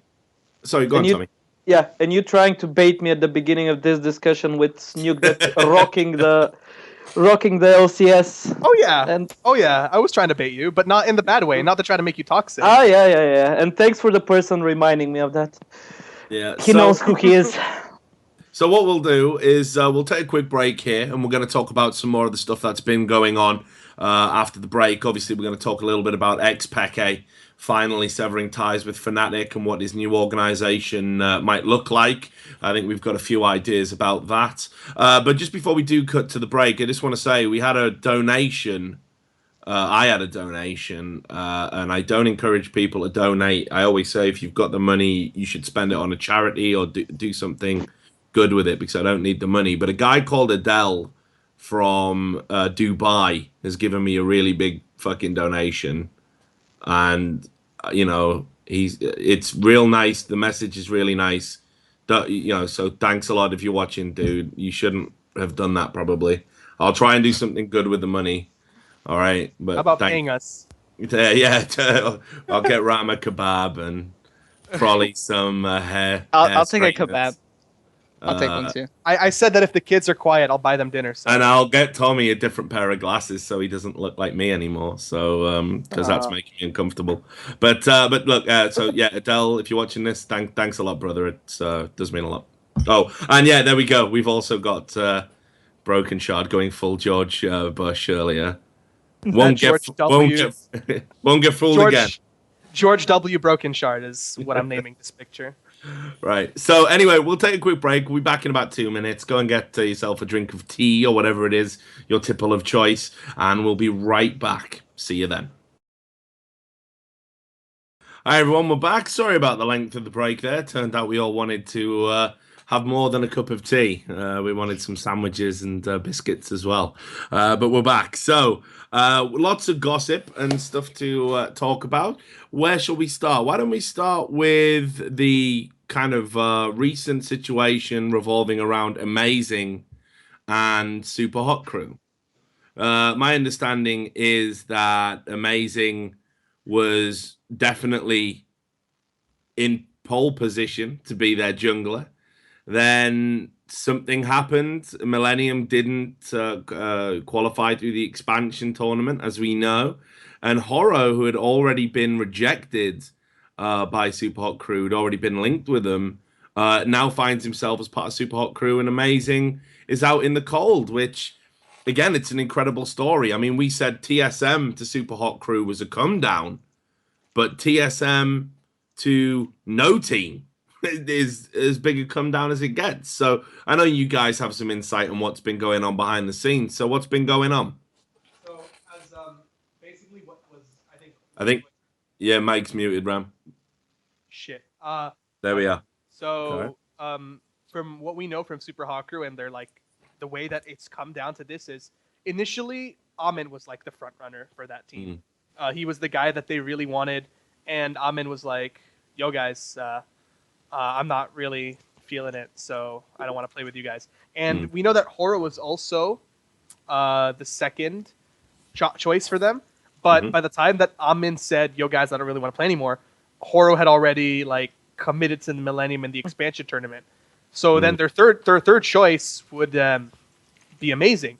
And so they get Amazing, and you know they start playing with him or doing whatever they want with him, and then Millennium fails the expansion tournament. In which case Super Hot Crew approach Horo again and say, hey, I guess this is what happened, or what I heard happened from several people, is that Amazing had pretty much said that they would be locked, but now they got Horo, and they said, okay, well then let's give both these junglers tryouts to see who would be better. So a lot of people seem to think that Amazing didn't get a tryout offer at all, that they were like, yo, so we're going to get Horo now, you can leave. But that's actually not the case. I think I've been told that Amazing was given a tryout, and it was Amazing that rejected the tryout offer. Well, the tryout thing I can confirm because their manager actually, when he was scheduling scrims, I asked him who are they gonna play with in the jungle, and he said he's not sure because they're gonna be testing out both people at that point. So first times we were gonna scrim them, it could have been both of them or different panels, different people. So yeah, they wanted to give him a tryout, but I'm not sure what happened after that. I've Well, I heard mean, something. Well, I heard from a lot of people who some close to the team and some not so close who have heard that when they were given the tryout offer, Amazing just said no, I don't do tryouts and left. Just like that. He actually tried out for H2K when I first started coaching a while ago. And yeah, that's true. Yeah. yeah, the scrims were going really well, and he seemed like he fit in with the team. He liked it, and then just like kind of one day he was gone and didn't want to play with us anymore. So maybe that's just like, yeah, he's very picky with teams, I guess, or something. Because I don't know, the tryout went really well. I thought he performed pretty well, and he had like good communication. Like I could tell he played on an LCS team before and was, bringing that kind of experience around. So I'm going to play a bit of devil's advocate here just to make sure we don't see Amazing labelled as some sort of diva, some sort of prima donna. I mean, that's one way of looking at saying, I don't do tryouts. Another way of looking at it is, as far as he was concerned, he was in the team. The idea that, well, we're just going to suddenly bring in one of our other choices because they're now available because the team they committed to has failed. I'd kind of be a little bit insulted as well. It's like, for example, if I was hired, and obviously this would, never happen, but if I was hired for the Daily Dot and they were like, right, you're hired, you're going to be our features writer or whatever, and I've got the job and I've signed the contract and I'm all good to go, and then they just call me up next week and you go, oh, you know what, Slasher just shit the bed and had to leave on gamers. So your job's for Jeopardy now. We're going to make you jump through all these hoops and you've got to write articles side by side to see who gets the job. I'd be like, go fuck yourselves. Yeah, but Richard, think about it. You said it, signed. That's the thing. Underline it. Signed. Okay, fair enough. He didn't sign anything with them. He didn't practice anything with them because Selfie had no internet. So how do you expect being 100% certain on a team if you're not signed and you didn't even play a single game with the team? A single game. Like, a lot of players are not only going to be in this situation or have been in this situation before where, they're saying, all right, you're going to be given a tryout and they haven't signed yet. And then suddenly another prospect becomes available and, the team's interested and they also want to try out. The right way to do it is you don't get insulted and whine and bitch about it. You fucking try out with the team and you prove you're the better player. This happens all the time in League of Legends before teams finalize roster. Everyone gets a tryout. At least that's how teams should be. Like, teams should be giving as many potential candidates a tryout as humanly possible. And if a better jungler comes along, you don't whine and bitch. You prove that you're the better jungler rather than live off of a name or something. Like, I'm not saying that Amazing is the worst jungler, but if this was the case, I don't doubt that Amazing could have put up a strong fight to show that he was the better player than Horo. Like, if he makes it obvious in the games that they're playing that he's better, Super Hawker would be dumb to not take the better jungler. Not to mention, Horo is Korean. His English might be good, but it's not going to be as good as Amazing's. He's been playing on an English team for, year and a half, one of them being full American team. Okay, technically full American team in the face of TSM. So his communication is going to be way, way, way better than Horo's. And in these days, communication matters almost as much as the in-game play. But from other point is, I can understand with what Pr0lly said. I can understand why he's mad because for me at least, he quitted H2K to go and play at Super Hardcore. And right now he's left without a team, without an option to play in LCS. So yeah, it's freaking normal that he actually is pissed and mad about it. But whining about it on Twitter and bringing out the story and everything, I don't think that's the right way to go. Well, he hasn't really brought out the story, has he? I mean, he's tweeted a couple of things. He said that he was a placeholder, that they used him as a placeholder for another jungler, basically. Yeah, which, I mean, isn't that a is what fair he's hinted at. summary? I mean, not necessarily if they were both given tryouts, because Amazing was not signed or confirmed. If he was signed on the team and they said, "Yo, so like, Horo's here, let's give the spot to you," then that would be a bit of a fucking bitch slap there. But if both were given tryouts and the story that Amazing declined the tryout for whatever reason is true, then it's on him, not on anybody else. Well, I mean, I don't know, Neil. What do you think, Neil? Because you know, it kind of sounds like players have to suck a crazy chain of dick until you get the contract signed. Like, what the fuck? Like, it is gonna be pretty brutal. But for his position, like, if I was in that, like, since it's like, you know, public knowledge of what he went through to that, he's in the best revenge position anyone can ever ask for. All he has to do is go into solo queue, play well, or stream, and then show he's amazing. And then the second the jungler they took over him, and like any team, like fucks up, then they're gonna get a whole shitstorm. Not to mention the team, like the teammates themselves, are gonna start doubting their own jungler because they're like, oh, we passed up on this other guy. So it's not even just like the fact that online it's gonna be like, holy shit, Amazing's amazing. They need to pick him up. It's gonna be the team going, we made a mistake. We need to fix it. So like, the revenge is so much better if you just, you know, get fucking godlike, as opposed to, you know, exposing it as, you know, you're the sorrow child and you were beaten and dismissed kind of thing. It's strange to me though, because I've seen so many decisions in League of Legends and in esports in general over the last 10 years where I've seen, and I know this isn't always the way to go, but I've seen players that are really, really, really talented. And they're really good, that, you know, they're going to do a great job. They're better than other players, but those other players get the opportunities, and that can be based on personal relationships. That can be based on, you know, past reputations.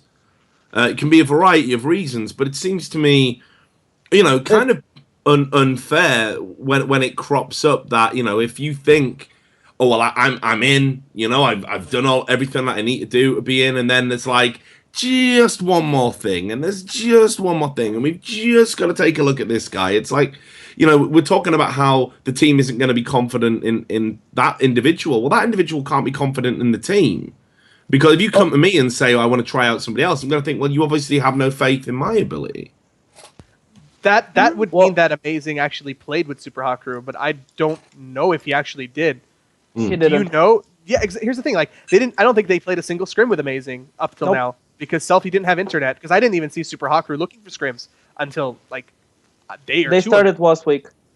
Started last week, and they cut it off short because Selfie wasn't in shape, and he wanted to play a little bit more solo queue before they actually started. So officially, Super Hot Crew, from what I know, started this week. So when did Amazing make the tweet that he got fucked over? Like a week and a half ago or a week ago? Yeah. About the same time that Super Haku actually fucking started scrimming. So what you would say would be implying that Amazing was scrimming with Super Haku, and they kind of made it obvious or official to him that he was going to be on the team. But what it sounds like is that wasn't the case, and he didn't play a single game with them, and thought to himself that he was a shoo-in. And if that's the case, that they didn't play a single scrim with him, then it makes sense that MYM would be looking at other options if they present themselves. Like if fucking Yankos became available, I think every fucking team would want to look at him as a potential advocate. I know I'm just thinking about a top tier jungler, because Amazing left TSM. He left TSM.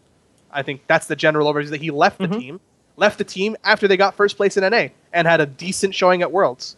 So there's some hype behind him. So I'm sure that teams would want to give him a tryout. Yeah, but because he's committed to the Super Hot Crew, he's missed out on other opportunities. I mean, that's, I'm guessing, why he's so pissed off. And, you know, I would be. You know, I went through something very similar recently with an employment before I moved to the Daily Dot, where I was being told, we're going to hire you, we're going to hire you, we're going to hire you, don't worry, it's all going to be okay. And I was still employed at the time, and I had to make a commitment to leaving my job, so it was a very big decision. And then I left and took the plunge, and then got told, we're not hiring you. And I was fucking pissed off, because that's pretty fucking stressful. Right. You know, you put your faith in somebody, you put your trust in somebody, and potentially I could have denied myself an opportunity and been unemployed. I mean, and that would definitely suck for me. That's you know? keeping your that would just be keeping yourself open to offers. That's why you should never really be realistically taking a plunge like that unless the option is secure. Like I'm pretty sure H2K wanted Amazing, and if Super Hot Crew weren't even scrimming, why would they have to tell Amazing you're forced to leave all your other options to be on wait with us while we get our shit together so we can start scrimming? Like I'm if MYM told Amazing you can't do anything with any other team if you want to trap for us, then yeah, that hella sucks for him, and I really feel for him. But if he was kind of free to look at other options while they were getting ready to scrim, I would definitely think that he would still be on H2K, or definitely looking at options from other teams, because the way that it sounds is that Amazing took a plunge when MYM didn't necessarily need him to commit 100% to this, and when it looked like it wasn't going to happen because he had to try out against another jungler, or that he actually had to work harder, he was kind of like, fuck it, I'm out. Well, to be honest, from his side, I think why that he left H2K was good, because leaving H2K at that point is better than leaving them right before the expansion tournament or something of the sort. So I think that was the better ethical, let's say, solution for him, because he doesn't fuck up H2K. But I think from Super Hot Crew, like, they really relied on Amin joining them. And when he stated he's not joining them, that was a little bit panic move. They weren't sure what's going to happen, etc., etc. So they wanted to secure a good jungler before someone else grabs him in, to be honest, in my opinion. And if I was Super Hot Crew, would I have done the same? I think yes. Because I want security, I need good person for my team. And then switch it with Horo, yes, again. Because people weren't secure with Amazing being on the team. Like, if they had doubts between Horo and Amazing starts playing, he fails 1 or 2 games, if you know Selfie, you know he's going to start crying about it. And that's going to follow other players. So from the team, when they pick someone and they say, yes, you're going to play with us for sure, those players on the team need to be sure they want to play with that player. Because MOM wants to be one of the top teams. They were close to being. They finished 3rd in the regular split. They want to improve. They did those lineup switches to actually become better than what they were before. So why wouldn't he try out, though? Why would he leave TSM in the first place, though? Well, I mean, I think I don't think he was going to be able to continue his duties at TSM. I mean, I think that was, you know, all this visa shit that's been going on and stuff. So was it visa? Yeah. I heard it's personal problems. It could be that also. It was that he needed a support structure. Like, he used being able to go home with the Copenhagen Wolves, because he went home, I think, every, like, the day after LCS, and he used his day off to be at home with his family. He could have used that to, like, be a distressor and hang out with his family, his girlfriend, if he had one there, you know. Yeah, we talked about that with the Copenhagen Wolves guys as well on a podcast I did. So I know it was probably a combination of things. I don't know. I'm inclined to be a little bit sympathetic, but I do get the fundamental point that you guys are making, which is if you want a job, sometimes you got to fight for it. And you know, if you kind of give up without fighting for it, then you can't be too sad when, you know, somebody else moves in. But I think we'll leave that discussion there, and we'll move on to something that's tangentially linked. Obviously, xPeke leaving Fnatic, huge news. The player is synonymous with that particular brand, or, you know, we thought it would last forever. Then we got wind that he wasn't particularly happy with Fnatic. I reported on this several times. So actually, it was a different publication to the Daily Dot that announced it first. It was a German publication called Summoners Inn, was it? I think. Apologies if I've got their name wrong. And everyone shit all over these guys, and they did a brave piece of reporting and going public with the news that a lot of us in the scene had heard, but we couldn't get it verified. Then we had it confirmed, and now he's taken the plunge and created his own team, Origin. And we've got some ideas about that potential lineup. So let's just talk a little bit about Fnatic and their off season, it goes from bad to worse. Pitching. Mike. You're muted again, bro. Shit. You want to go first, Flyy? It's up to you. You can go. Okay, so it looks really bad for Fnatic. Like they lose Peke, Cyanide, and Reckless. What has arguably have been like the core of Fnatic. Like Cyanide has never really been considered like the hard carry of the team, but he had a playstyle that fit well with the team. And shit, I just muted my mic again. And he's retired now, so I think not only is it a big question of who Fnatic's gonna get, but who is Peke gonna get. It seems like these two players are looking to pick up the last remaining potential candidates of LCS from EU Challenger, because when I look at it, there's a lot of teams looking to replace and not a lot of people there to replace them. And on the screen, you can see me actually as the jungler for Origin. I'd like to thank Reddit for that picture. I'm speechless. Yeah, I don't see it on the stream though. While we've got that picture up, the very accurate physical representation of Brokenshard, let's talk about the potential lineup. So I'm just going to say what I've heard, and this is what I've heard.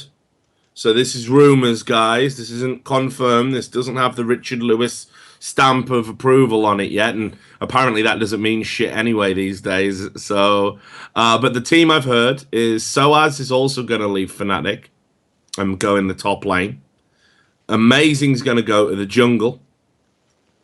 xPeke obviously is going to play in his own team. Tabs will be the AD carry, and Mithy, now that he's been given a lifeline, will be the support. I heard Mithy too. I heard Mithy, but I also heard Niels, not Tabs. I heard Tabs. Well, the thing is, though, now I thought that because Niels, when I broke the story about Niels joining that team, I think he was under the impression of I'm going to play with xPeke, but I think he signed a contract with Fnatic. Did he really sign? I'm not sure either. Like I don't think he signed. No, not if. Okay, if Peke, I think Peke said he was talking about leaving the team for so long that he would have told Niels like, "Yo, like, I'm probably leaving Fnatic, so don't sign with them." So I don't think Niels actually signed. Otherwise, that would have been the dumbest thing ever if he really wanted to play with Peke. Well, okay, yeah, I agree. Sorry, go on. Let's leave that aside. Let's what we've heard or anything else. Let's just think on which people are available right now. You have Taps and Niels on AD carry that are suitable for that for the AD carry position for both teams. So the most probable thing what is going to happen is we have one of them going to Fnatic, the other one going to xPeke's team. Why is xPeke teams not announced yet? Most probably because it's not decided yet. I've seen Mithy dual queue, at least I've been told that he dual queued with both of them. So my suggestion is it's still not decided which one of the two is going to go to Fnatic, which one is going to go to the other, to Peke's team, Origin. The supports, both supports are obvious for both teams. Yellowstar is staying over there. Okay, it's not obvious, but Mithy dual queuing with both of them, that means most probably he's on xPeke's team. So, xPeke we have for mid laner. Who can be Fnatic's mid laner, though? Very good question. Nukeduck is an option, I guess. Well, look, okay, I'm gonna do it, guys. I'm gonna fucking do it. I'm sorry, I'm just gonna do this. Ram, Neil, I apologize, but the rumor that everyone's talking about is it's gonna be your man Forbidden. You want me to get him on stream to ask? You can ask about that. Febby, can you come answer a question? 1 sec, Febby, are you going to Fnatic? He said no, so it's confirmed. We don't hear it, though. Broken line. He actually said that was yes. just you, Ram. That was just you, Ram. Febby, You went. Febby, can you yell no? No. He says I don't okay, say but shit. did he say no to the question or? The twist is Febby's not in the room right now. Yeah, and Broken's talking to the wall. Yeah, I believe that. So, but we did hear that. We did hear that Fnatic had expressed an interest in Forbidden, and also that they'd expressed an interest in Nukeduck. I mean, here's the thing: Fnatic right now is scrambling. They got an LCS spot, and they don't have a team. They had opportunities to acquire Korean players and didn't want to break the bank. to do it. You know, they didn't want to pay crazy money, which apparently is what you have to pay if you want Koreans to play for you. So now I think they're in a very difficult position, and I think they are going to get what they can. Dexter's also been heavily linked with the Fnatic organization. Pr0lly, I haven't heard from you in a while, bro. What do you think of all of this? I don't know. I think like no matter what for Fnatic getting this team, it's gonna be a group of like managers and not players that are choosing the other teammates, and it's gonna be like a mess of players who like could potentially like not like each other or not, you know, respect each other, and that's gonna be like, I don't know, that's just destruction. You're basically gambling that all the players will like what the management decides, and normally like everyone's pretty young in League and they're fickle, and it's like if you don't like someone, you're not just gonna magically like them because you have to work with them. You're gonna, you know, hold that kind of thing and be like, I never appreciated this person and I want someone else. So I can't see a team being made from a managerial standpoint, like to work for the players, you know. So like I've got the challenger ladder opened up for me, and I'm just quickly looking through at potential candidates for people that could be picked up. And off the top 5, I can already see it's just people who probably won't go. It's Incarnation, who's banned, White Knight, who I don't think he ever really wants to play pro, Febivin, some guy called Sir Nukeduck, who plays mostly support, and Voidal. So like half of these players are just not eligible. And I wouldn't be surprised if Fnatic had made an offer to Febivin. That's not me saying it. That it's been on like top three accounts in Challenger, 4 maybe, been top of that for a while now. Of course they're gonna make an offer if if they're smart. Guy's got talent. I heard he tilts a bit though. So yeah, he actually tilts on land now, not just on land. If you saw the leaning tower of Febivin, I could actually give Sam the picture to show everyone. Post it on Twitter. But what Pr0lly's saying is right. But not only that, I just feel that there's not that many real players to fill that spot enough to be like the same caliber of Team Fnatic was. You know? Like let's just say that this is the lineup. So Peke is on his own, and Soaz and Yellow Star are staying on Fnatic. Both teams are going to be scrambling to pick up the best that they can, and I don't think there's enough of them to really fill both these teams up. I mean, I don't know what's going on with Soaz though. I mean, I wouldn't want to. Yeah, I wouldn't want to commit one way or the other. I mean, I don't think he knows right now. I mean, I think Peke will. I mean, it's people have told me that actually Peke wouldn't want to play with Soaz. I don't know if I believe that. And then the rumor about this team, Soaz is in out of the 5 lineups that are kind of circulating based around this team. The one that I've listed there is the one that I've consistently heard, and it involves Soaz. So I don't know, dude. It seems maybe Fnatic is set to lose another huge star player. And I hope for their sake that isn't true. But equally, you know, I've known Soaz a long time. He's always been super nice to me. Gave me interviews way back in like 2011 when no one in League knew who the fuck I was. And same with xPeke. They've always made time for me. So I hope, however it works out for them, I hope the guys are just happy and they get to the promised land of LCS, whatever roster they decide to go with. But think about it, with all the Korean mixes right now, and especially with becoming one team and everything, you have Flame is free right now, Kakao is free, Rookie is free. Yep. So it really depends which good European they can get in which position. If they can get Febivin, Nukeduck, for example, they can stick with top lane and jungle in Korean. Maybe Flame and Kakao on the same team. That's going to be a scary lineup.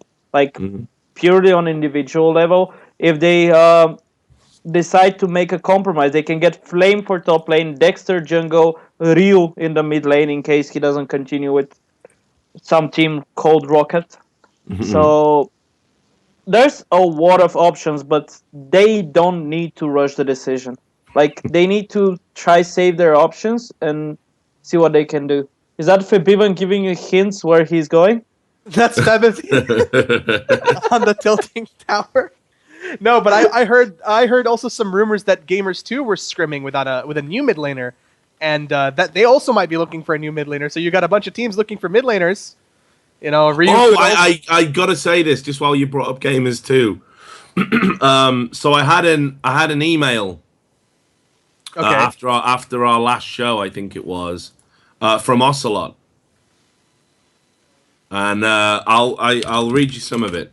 Actually, in fact, no, I fuck that. I don't need to read it. But the gist was I don't think you had a good experience about releasing emails that have been given to you. I got you in a bit of trouble last time. Yeah, you got me, motherfucker. 10 shows in, and I finally got a good enough. You did it. You did it. Well done. We did it, Reddit. Okay, so no, but he emailed me and he said, we've been giving him a rough time on the show. In particular me. So I just want to say, obviously, that he thinks I personally don't like him. He obviously doesn't remember. We've done 2 interviews together. He was super professional, really nice every time. Was articulate, wonderful in his answers. I think they're up in the YouTube channel. You can find them. And he was great to work with, actually. But I also, when I see people saying things that are questionable, getting involved in not paying people. And it's like, look, even if he wasn't wrong over that last Shadow thing, just fuck it, dude. Just pay the money. Make it go away. Like, it's nothing to you, right? You earned $1 million fucking dollars in scarf sales, Just make the drama go away. And so I don't know. And then, obviously, that disastrous appearance with Sky, where he was saying that if everyone in the world was like him, it'd be a better place. It's like, I don't know if he's been stressed out because of the Gamers 2 thing. I don't know if he's maybe bitten off more than he can chew. I've run an organization before. It will fucking run you into the ground if you let it. But that isn't the guy that I've done interviews with and had positive reactions with. So maybe he's right. Maybe it is harsh that we focused a lot on him. If it's adding to his pressure and it's and putting him in a negative mental state, I definitely apologize for that. But I'm never gonna be shy about giving my opinion on situations that are essentially ridiculous. I mean, so just a better person after meeting him. So. I think maybe that's what it is. That email has made me a better person, actually. I think that's my first ever esports apology. I have a good relationship with Ocelot, and I don't want to shit on him. And as his friend, poor guy. Like, when I was coaching them, I could see how much fucking stress he was under, and I really felt bad for all the shit that he was getting because, legitimately, he was one of the nicest people I've ever met. I'm never really going to be open to shit talking him ever at all. That's mine is kind of a tangent off of that. Like, I feel like at least in the league scene, I know like Amazing got it, but there's like fans and then there's haters, and then what like Ocelot and Amazing I think had are like anti-fans who are like so hell-bent on making sure they convince as many people as they can about like how terrible this person is. Like, it's their agenda, similar to like how fans are like, oh, I love this guy and I want to tell him I love him. They like make a sincere effort to like crush this person. And I just feel like Ocelot is like one of like probably the biggest League of Legends figure that has the most like anti-fans out of like anyone. Like, they just want to destroy him, like make sure everyone hates him, and I don't really understand why. Like, the simple thing, he's the one with the most fans. Like, literally, only talking about numbers, he has the most Facebook followings. I'm not sure for Twitter, etc. So it's normal he has the most anti-people. But the thing with also is, think about it. He's running organization while playing and still keeping it on top of the competitive of the challenger scene. So imagine that guy. Like, I know from an LCS team, and I know they're been practicing with LCS schedule, their scrims and everything. You wake up in the morning. G2? G2 practicing with LCS schedule. Yeah, we had a pretty intense schedule. Everyone had to be awake by at least noon, but Ocelot was awake even before that. He was awake a lot. The guy goes to gym. The guy has a really like good relationship with a girl, like girlfriend, and everything. So those family two eat. He spends a lot of time with his family as well, in his free time. Then he needs to run the business, and then he needs to be 8 to 10 hours a day with the team to practice. And then he needs to be in solo queue. He needs to do other stuff. When does he have the time for all that? Like, do you know how mentally hard it is to work with those people? And he needs to manage the team, be the head of the team, motivate the team, and everything else. I'm a manager, and I'm doing only the motivating thing and talking with the team and everything, and I get mentally fucked up. I can't imagine how he's going with everything. Yeah.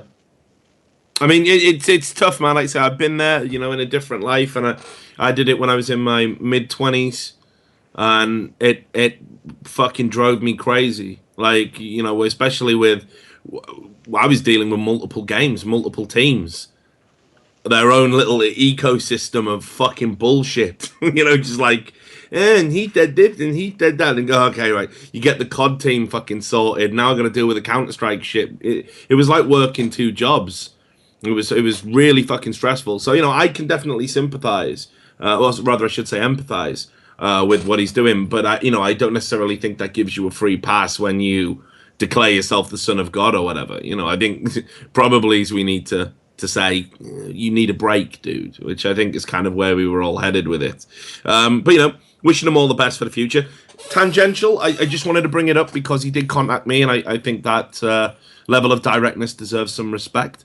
Okay, so let's get to some more juicy gossip and drama. What have we got? Let me bring up my list here. I think we finished with Fnatic and Becca's team, did we? Or no? Yeah, I think we've kind of killed that. So let me have a look. Sorry, I'll just bring up this list. Okay, CLG and the fine for poaching Skara. Which is interesting because nowhere in that document did it mention Zion Spartan. Maybe they didn't find enough evidence to... But they definitely, you know, talked a lot about the Skara thing. Hotshot GG put out a statement, an apology, saying, I knew it was kind of wrong. I shouldn't have done it. Skara said, because I was a coach and coaches weren't officially recognized, I didn't know what I was doing was wrong. $10,000 fine. I mean, some people are saying that's really big, really harsh. Others are saying it's a drop in the ocean. Organization like CLG. I think people are saying that it wasn't even the crime, it was the cover-up that got it. Because what Riot were saying was that Hotshot denied any allegations, and when they found the evidence, it showed that there was some contact, or at least enough to convict him of it. So I think I want to ask everyone's stance on that is, what do you think was really the big issue here? And the greatest thing is that Odie is in the chat right now, so I just cannot wait to see what he has to say about this. But yeah, do you think that Riot may have increased the fine because of the denied allegations, and that the punishment was more severe because of this? Can I say something? Yeah, of course. Yeah, I'm asking you. Oh, okay. From what I've heard is, like, that's not coming from Riot, by the way.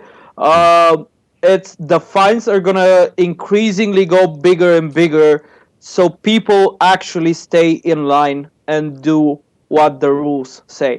Because a lot of people are going around the rules right now, because for teams like TSM, COG, and the big organizations, the $2,000 fine was, yeah, I'm going to poach him. He's going to know that we can take him. We want him. He's going to make his organization's life a fucking hell. And we're just going to take him at the end. While the rules state, you poke the organization, and the organization decides if they tell the player about the offer or not. Because if the player doesn't know about the offer, he's going to just resign a contract with his organization, if he's not smart, of course, and which most players sadly are not yet. Even Reckless said it, he hasn't had the experience to deal with contracts and everything else. And yeah, so big organizations with that $2,000 fine, they could do anything. Like, they can poach the players and they're not going to give a crap's ass about Riot's rule because they can afford it. While organizations, yeah. Your mic is muted again. Oh, I know it's muted. I'm not so Neil, I'll bring you in on this. I mean, you've been in a situation where, you know, you're moving between 2 organizations recently. You guys seem to handle it very well. I mean, did you feel like you were walking on eggshells, or were you worried at all? And do you think that Riot do need to start, you know, clamping down on this kind of poaching when it occurs? Well, with me and Cole, like, as soon as I was kicked, like, we talked a lot, and it was very much like we needed to like they were in agreement that they wanted to make sure like they weren't like impeding me from doing what I wanted, kind of thing.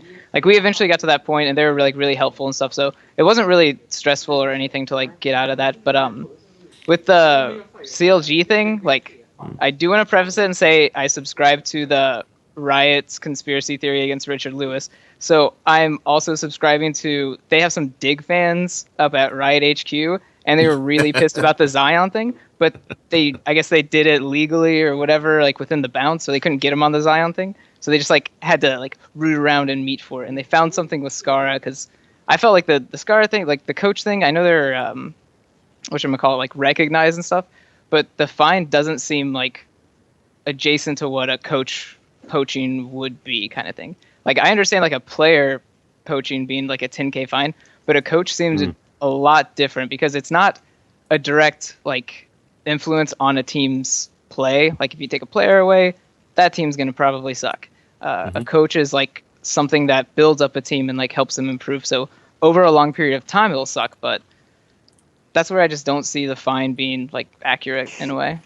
Yeah. Here comes the counter thing to you. The thing is, Riot right now, they announced that they're gonna put the coaches as a 6th person in the team. It's gonna be on their website. It's gonna be everywhere. He's gonna be on stage with them. It's gonna be represented as face.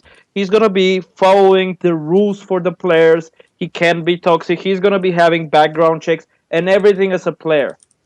So he's gonna be considered official part of the team. That means Riot is showing with Skara right now. First, he was as a 6th player on the team. He was registered to Riot as a 6th player in Dignitas. So that counts. Doesn't matter for what position CLG poached him, he still was a player over there. And the second thing is that example how serious they're going to take coaches in the next season. So from Riot's perspective, that's a good move from both sides, especially if they can't prove the Zion thing, if it happened actually. So it's killing 3-4 birds with the same bullet, pretty much. But like, so what's the fine going to be if you poach an actual player? Because like, although Riot's recognizing them at the same level, they're 6 players or whatever, it's like undeniable that a player's position is much more influential than a coach's, like in the immediate response of if you remove them from the team. So like, is a player poaching going to be higher? Because it's going to be a bigger impact than taking a coach. I suppose so, yeah. Yeah, I agree. That's fine. Yeah, I mean, where is it going to go? I mean, how high can it go before it gets into the realms of, you know, people are terrified to even have casual conversations? Because look, we all know how this poaching occurs. You know, players will say to another player, you know, your team's shit, but we think you're good. Why don't you try out for our team? You know, hang out with us. And they have a beer and they scrim together and they do this and they hang out at events. You can see the alliances being formed, no pun intended, before they occur. You know, and you know which players are going to have the potential to move to which organizations based on who they're talking to and who they're hanging out with and who they're playing, you know, solo queue with and stuff, who they're duoing with. So, you know, conversations like that could potentially have cataclysmic implications if that player then does move to the organization. You know, managers need to really get on top of that shit. I don't know. I am still like, I'm not a player anymore, but I'm still really scared of like the power that organizations are getting over teams, because you'll see these like, you know, pre-LCS teams, like challenger teams. They're grouped as like, you know, 5 friends or like, you know, just 5 guys, and then they get picked up in an organization because they made LCS, and now all of their decisions are made from the organization. And the organization, like, you know, ideally they want to care about the player, but it leaves a point of abuse where they can just, you know, if it's better for the organization, they'll go for that and kind of like, you know, technically screw a player over. And that's something that will happen in the future. Like it's going to happen eventually. And it's like, what is there anything they can do to like stop this or monitor this kind of thing, or do they even care? Okay, so I mean, we'll move on from that. I think there's not really too much more to delve in. I mean, and got to say as well, good job potentially from Odie? Maybe we feel that way for highlighting it, or some people are just saying Odie's a salty bitch and shouldn't have reported it at all. I'll let you decide which side of the fence. That's not a salty thing. If you have a contract over someone, yeah, dude. I'm a grown up. I know this shit. I know how the real world works. I'm talking about, you know, the circle jerks as they've arisen, and a lot of CLG fans are saying that fucking Odie's a salty bitch and shouldn't have complained about it. All right. I think the word salty bitch even got used just to say salty bitch again. You just like saying. Yeah, it's pretty cool actually. It's a nice combination. And just to say, in Roccat, it's players' decisions. It's discussed with the players. It's sat down on a table. Look at Flyy. Look at Flyy making Roccat look like the greatest organization of all time. He's a great ambassador. I'm just expecting Flyy to come to IEM Cologne with like a nice suit and like a really nice car. It's like, oh, Roccat just gave me a huge raise. I wonder why. Fuck. Now you spoiled everything. Now I can't actually do it. So a lot of teams will be like the organization decision, but I know a few organizations that do really listen to the players. But Pr0lly saying, these organizations, the ones that talk to the players and actually let them have a decent amount of say, it's becoming less and less apparent that way. So let's move on to the final story, because I'm conscious about time. We're already running over, and I know you guys live in Rotterdam, so you've got lots of red lights to go look at. We got about 2 hours before the last restaurant closes, and I promise these guys food if they. Don't worry, we're going to be done in 2 hours, I hope. So I did a report on the Daily Dot about Miso being on trial with Curse. That's also the guy known as TDK Trickster. And basically, there's a strange sort of chain of events that could occur here. So if Miso comes in, and apparently Curse actually bought him out of his contract with TDK, and it wasn't cheap. I mean, that's what people are saying. I haven't been able to see any paperwork or confirm the veracity of that statement, but apparently that's true. And they're trialing him out as a replacement for Voyboy in the main team. If he impresses, he's going to go into the main team, and apparently this means Keane will be so put out at not getting an opportunity to do it, he'll leave the academy side after the expansion tournament, whether they qualify or not. And there's a couple of possible teams where he would end up. So the first one is fairly obvious, LMQ, where he'd play as a top laner. And the second, supposedly, this is just doing the rumor rounds, is EG. Where's Poaching going? Or the team that was EG. Where's Poaching going? I don't know, dude. So you talk to me. You tell me about all of this stuff. What do we think? First off, yeah. Who the fuck is Miso? You know, Miso. I'm like, I have no idea who this guy is. Have you played with him? Against him in solo queue? Because he's playing on an A. I haven't played on an A in a while. Oh. You know this. All right. So you were on NA. Okay. So never heard of this guy. He's got this wild card thing coming up, but a few people were saying that, I played a couple of games with this guy in solo queue, and if this is the case and it's the same guy, then he's a fucking beast. Like, he's a great player, and we all know what happens when solo queue players get hyped up and they get put on big teams. Like, it doesn't always work out that way. If it's true that Curse did buy him out of a contract and he wasn't cheap, well, first off, Curse has got a shitload of money to throw around, so I guess they're not really that big of a problem, but then it's an investment that they're hoping will pay off huge for them. Yeah. I mean, I think this guy, the stats in solo queue are impressive enough. I didn't see enough of his play when he was with the Falcons in Korea. He didn't have a great, distinguished career as a top laner. He was unspectacular, apparently. It's what people have dubbed him. But he's, if you look at how he's played in solo queue, he's obviously very good. And Curse sees something in him that maybe they felt wasn't there with Voyboy. I thought naturally when Voyboy went, I thought Keane would slot straight in. I thought that was the move Curse would make. I think that makes sense. It's got continuity. What's an academy side for, after all, if we're not... Yusui as well, because Yusui was on LoL Pro and he looked good on that team. I expected him to get a tryout. Yeah. I mean, so it's a very strange situation for me. The idea of him moving, and people are saying that I'm saying Pr0lly is going to leave EG. No one's saying that. What I'm saying is I think it would likely be as a top laner, because Inox isn't with the former EG team anymore. So Keane would need to kind of reinvent himself, which I think would be a shame. I know he's been a top laner in the past. I don't think his top lane play was anything to rave about. But just to stay on point about Miso, I think Curse, they must see something in him, because they've already made an investment to have him go to the house and try out with them. He's obviously got to be decent. Potential. Yeah, right, exactly. Tommy, Not the wrong team, then. Have you heard anything about this? I have no idea who the hell is that guy. First time, literally, the other day I said I saw the Reddit thread. One sec. Leave it to Anprag to give me the information about Korean players. He's a former Korean top laner. Mm-hmm.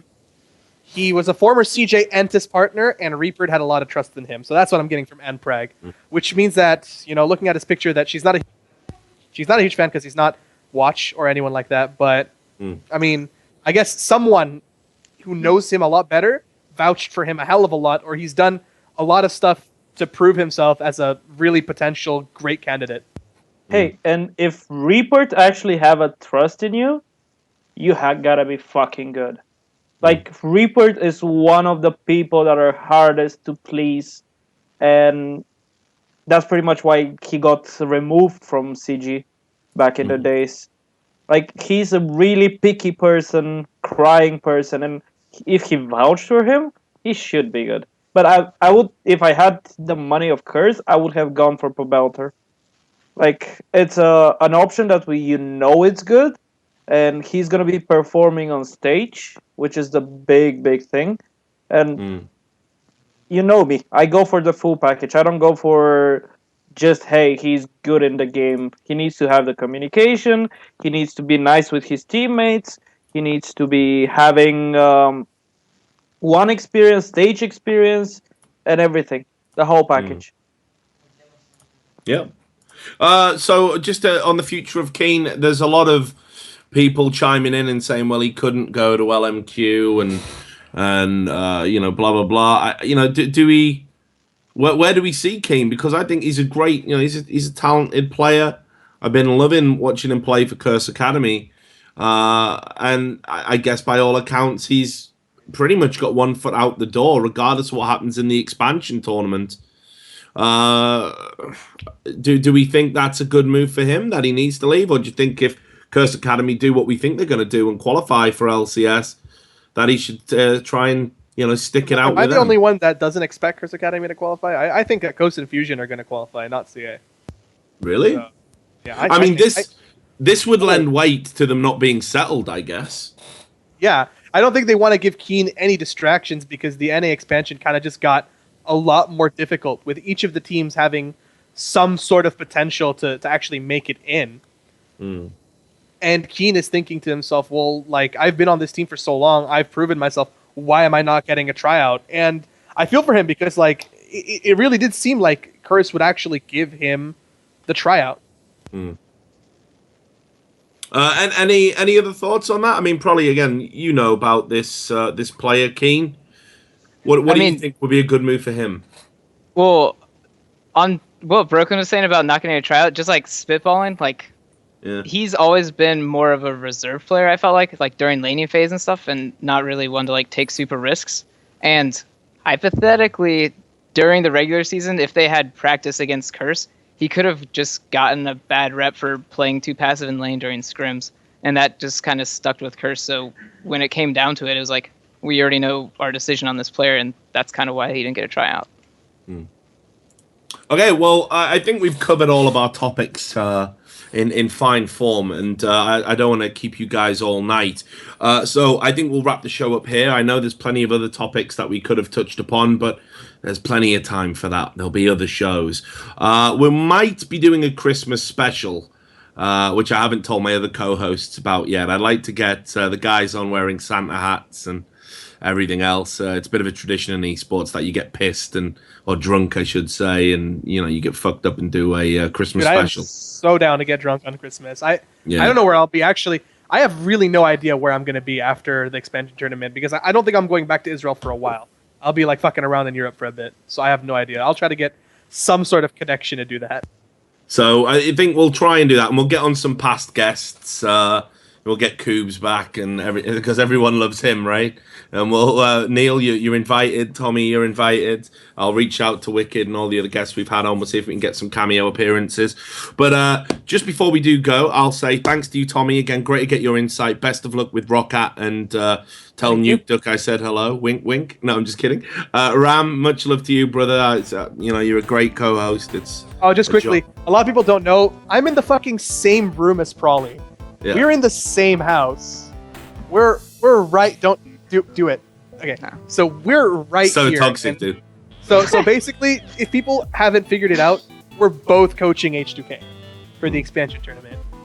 He's the one that's gonna stay with them if they make LCS. I'm undecided, and we'll see what happens after but he's the H2K coach. I kind of came on to assist them.